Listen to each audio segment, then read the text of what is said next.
Starting our journey from Ekerenyo in Nyamira County, and then after that we come to Keroka, Keumbu, and then finally Kisii town. And then the second day we will also start our safari from Nyamira town.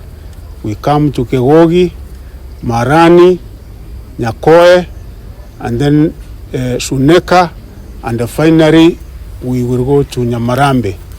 The final day, which will be on 25th, Wednesday, we will start our journey from Mogembo, Kenyenya, Nyamache, and then finally a place known as Mashimba in Nyaribari, Masaba.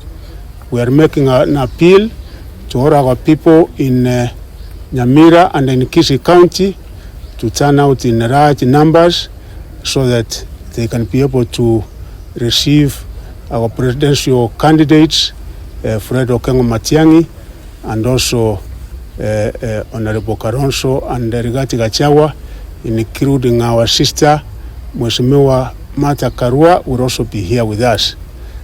We are also asking each and every person of Kisii and Nyamira to ensure that we keep and maintain peace during the 3 days that our presidential candidates will be here.